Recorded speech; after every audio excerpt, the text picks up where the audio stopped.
वृंदावन में एक संत रहते थे। इन संत का नाम था माधवदास। माधवदास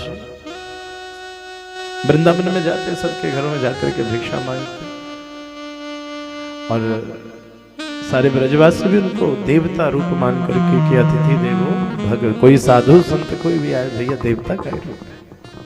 पर एक घर में जाते, वहां एक माता रहती, उसके घर में जब भी जाते तो माता खूब गालियां निकाल करके भेजती, खूब गालियां निकाल करके भेजती। माधवदास जी भी ऐसे संत रोज फिर भी उसके घर जाए। एक ने पूछा, कहा गुरुजी जब ये कुछ देती नहीं तो फिर इसके घर क्यों जाते हो? कहा भैया जो ये देती है वो और कोई नहीं देता। अरे कम से कम गाली तो दे रही है। संतों का भाव, गाली तो दे रही है। तो माधवदास जी उसके यहां रोज जाते मांगने, और बुढ़िया माई भी खूब गालियां निकालती बाबा को। महात्मा जी बड़े प्रसन्न होकर के उसकी गालियां सुनते, फिर वापिस आ जाते भिक्षा लेकर के सब जगह से। एक दिन क्या हुआ, भैया वो घर का काम कर रही थी और वहां पर वो कपड़े से पोछा लगा रहे थे। तो जैसे माधवदास जी आए, कहा भिक्षाम देहि। तो मैया को पहले गुस्सा आया हुआ था किसी बात के लेकर के। मैया पहले से क्रोधित थी। आज गालियां नहीं निकाली, आज सीधा वो पोछा उठाया, कहा ले ले जा ले जा। भिक्षाम देहि आते रहते, कमाना नहीं कुछ नहीं। माधवदास जी की छाती के ऊपर आकर के पोछा गिरा। कमैया आज तूने पोछा दिया है तो जवाब तो हम भी कुछ ना कुछ दे करके, आज तो बिना जवाब दिए नहीं जाएंगे। जैसे इतना सुना तो घबराने लगी कि महाराज कहीं श्राप दे देंगे,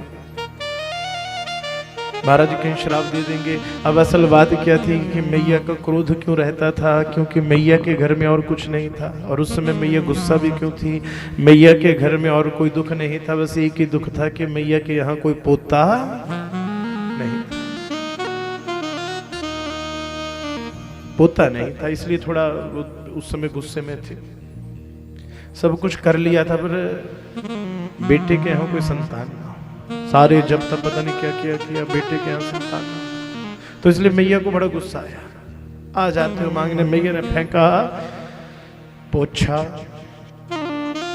माधवदास जी ने कहा मैया आज तो हम भी चुप नहीं जाएंगे, आज तो जवाब दे करके ही जाएंगे। क्यों? आज तक तो तुमने सिर्फ मुख से ही सेवा की, आज तो कुछ ना कुछ दे तो दिया।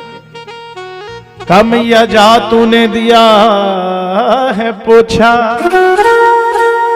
मैया तूने दिया है पोछा, वचन हमारा भी रहा, पाएगी तू भी पोता। जा मैया आशीर्वाद रहा, तेरे घर में पोता हो जाए।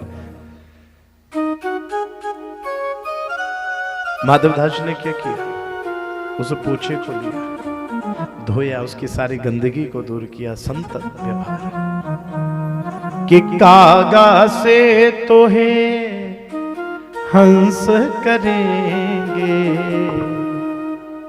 कि मिट जाए उर के दाग रे, हो तेरी अच्छी बनेगी, संतन के संग लाग रे, तेरी अच्छी बनेगी। महाराज ने भी क्या किया, माधवदास जी पोछे को ले गए, उसको धोया, उसकी छोटी छोटी बट्टियां बनाई, और वो बट्टियां घी में डुबो करके ठाकुर जी के सामने जला दी। पोछा भी मन ही मन प्रसन्न होने लगा, धन्य है। कहाँ गंदगी में पड़ा रहता था, आज संत के शरण में आया तो आज मैं भी दीपक बन करके ठाकुर जी के सामने जलने लगा। और देखिए संतों की कृपा, एक साल के अंदर ही मैया के घर में पोते की किलकारियां गूंज उठी। बोली वृंदावन बिहारी लाल की जय। मैया के घर में किलकारियां जाग उठी।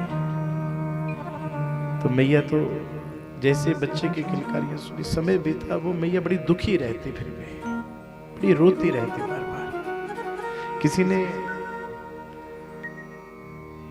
पूछा कि मैया रोती क्यों रहती है? कि मैंने जीवन में एक बहुत बड़ी गलती कर दी कि महात्मा जी को कुछ दिया, मैंने तो पूछा दिया, वो भी गुस्से में। कैसे दिया था? गुस्से में। तब पूछे के बदले पोता दिया, पूछे के बदले पोता दिया। अगर देती प्रेम के साथ तो मेरे घर में भी आज जन्मते ध्रुव और प्रहलाद, मेरे घर में भी ध्रुव और प्रहलाद पैदा हो जाए। कहने का भाव क्या है कि अतिथि देवो भव, गृहस्थी का सबसे बड़ा नियम है।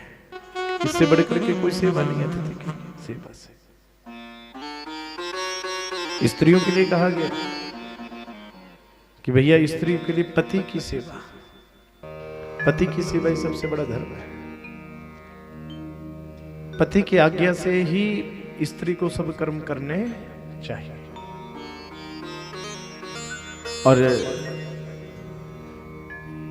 पंच महायज्ञ जिनकी हम चर्चा कर रहे हैं, यह हर गृहस्थी को घर में करने चाहिए। और इन पंच यज्ञों को करने के बाद कहा, यज्ञा विशिष्ट संतो मुच्यते सर्व किल विषय मुंजते ते त्वद अघम पापा ये पच्यंतात्म कारणात्। क्योंकि जब ये यज्ञ नित्य हमारे घर